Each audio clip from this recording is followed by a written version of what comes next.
नमस्कार मेरे प्यारे किसान भाइयों और बहनों।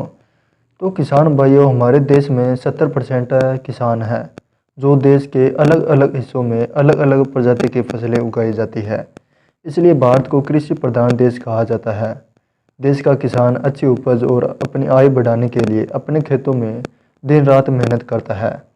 इसके साथ साथ फसलों की नई किस्मों को लगाने के बारे में भी सोचता है, ताकि उसकी आय बढ़े और फसल से उसे बम्पर मुनाफा हो। अब खरीफ फसल का समय ख़त्म हो गया है। खरीफ फसल की कटाई शुरू हो रही है।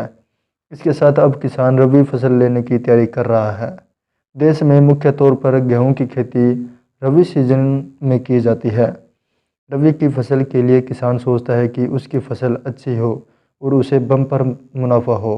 एक बात है ज़रूरी हो जाती है कि रबी की सीज़न की फसल का चयन करने के लिए किसान भाई बहुत सोचता है। अच्छी किस्मों की अगर उसे जानकारी है तो उसे लगाने में ज़रा भी देरी नहीं करता। रबी सीजन में मुख्य तौर पर गेहूं और सरसों बोया जाता है। आज हम आपको इस वीडियो में बात करेंगे गेहूं की कुछ उन्नत किस्मों के बारे में। तो हमारी वीडियो को लास्ट तक बने रहें। किसान भाइयों, मेरा नाम है डॉक्टर सुनील सुतार और आप देख रहे हैं हमारा चैनल भारत का किसान चैनल। तो किसान भाइयों, हमारे चैनल को सब्सक्राइब करें, लाइक करें और इसको ज़्यादा से ज़्यादा शेयर करने की कोशिश करें, जिससे हमें ज़्यादा से ज़्यादा मोटिवेशन मिल सके। तो किसान भाइयों, सभी क्षेत्र में अलग अलग प्रकार की वीट वैरायटी भूमि की उपजाऊ क्षमता के आधार पर उत्पादन देती है।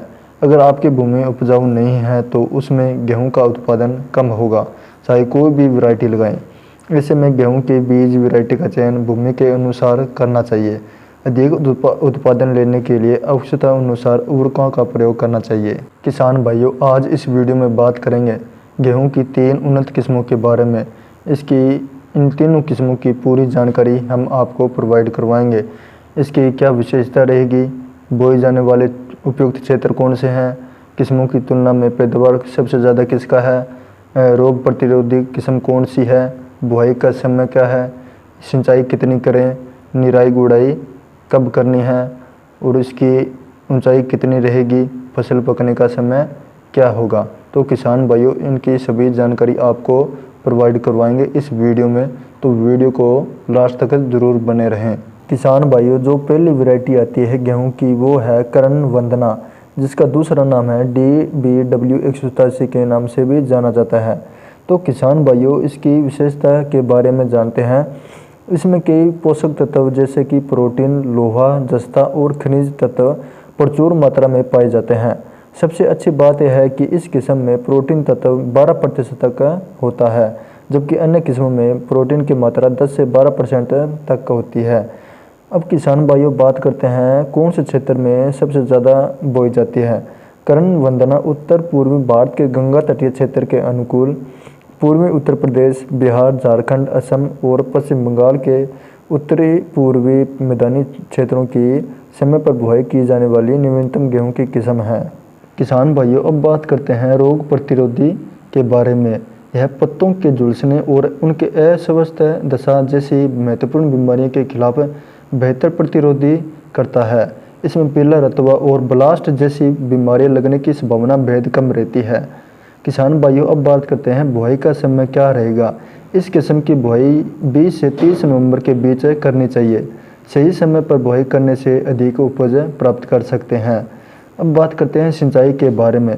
गेहूं की इस किस्म में 5 से 6 सिंचाई की ज़रूरत पड़ती है। किसान भाइयों, अब बात करते हैं निराई गुड़ाई की। फसल के मौसम के दौरान 2 बार मैनुअली हाथ से निराई गुड़ाई करनी होती है। किसान भाइयों, अब बात करते हैं इसकी ऊंचाई के बारे में। इसकी औसत ऊंचाई 100 सेंटीमीटर तक होती है। तो किसान भाइयों, अब बात करते हैं फसल पकने का समय। इसकी बुआई के 77 दिनों बाद कर्ण वंदना फूल देती है और 120 दिनों बाद परिपक्व होती है।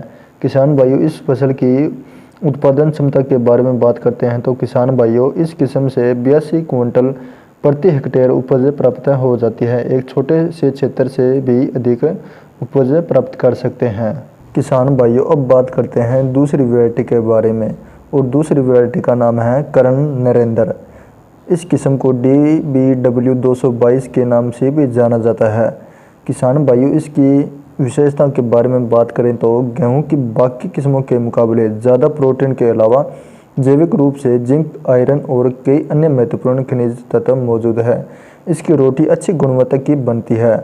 किसान भाइयों, अब बात करते हैं बुआई का समय। इस किस्म की बुआई आप 25 अक्टूबर से 25 नवंबर के बीच का समय उपयुक्त रहता है।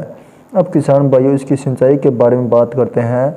जहां दूसरी किस्मों में 5 से 6 सिंचाई की ज़रूरत पड़ती है, वहीं इसमें सिर्फ 4 सिंचाई करना पड़ती है। इस तरह इस किस्म की खेती से 20% पानी की बचत होती है। फसल पकने की अवधि के बारे में बात करते हैं किसान भाइयों। यह किस्म 143 दिनों में पककर तैयार हो जाती है। किसान भाइयों, अब बात करते हैं इसकी पैदावार कितनी रहने वाली है। तो किसान भाइयों, इसकी पैदावार 60 से 82 क्विंटल प्रति हेक्टेयर की पैदावार होती है। किसान भाइयों, अब बात करते हैं थर्ड वैरायटी के बारे में, और उस वैरायटी का नाम है पूसा यशवी, जिसका दूसरा नाम है HD 3226 के बारे में के नाम से भी जाना जाता है। तो किसान भाइयों, इसकी बुआई का क्षेत्र के बारे में बात करते हैं। ये कहाँ पर की जाती है। गेहूं की यह किस्म उत्तर पश्चिमी क्षेत्र में पंजाब, दिल्ली, हरियाणा, राजस्थान के उदयपुर और कोटा संभाग, उत्तर प्रदेश के झांसी संभाग को छोड़कर जम्मू और कश्मीर, हिमाचल और उत्तराखंड के लिए अनुकूल है। बुआई का समय की बात करें तो किसान भाई, इसकी बुआई 5 नवंबर से 25 नवंबर तक उचित मानी जाती है। बुआई के लिए बीज दर की मात्रा क्या लेनी चाहिए। तो किसान भाइयों, बुआई के लिए प्रति हेक्टेयर 100 किलो बीज की जरूरत पड़ती है। किसान भाइयों, अब बात करते हैं रोग प्रतिरोधी क्षमता क्या रहने वाली है। यह करनाल बंट, फफूंदी और गलन रोग प्रतिरोधक होती है। इसमें प्रोटीन की मात्रा 12% की मात्रा पाई जाती है।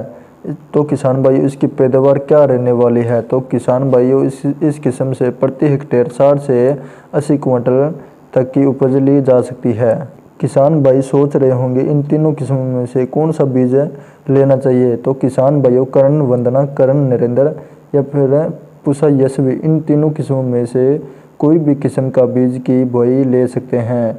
तीनों ही बीज उत्तम क्वालिटी के हैं और इनमें रोग प्रतिरोधी क्षमता भी है। तो किसान भाइयों, हमारी वीडियो कैसी लगी कमेंट जरूर करके बताना, और अपना कमेंट भी ज़रूर छोड़ें। धन्यवाद।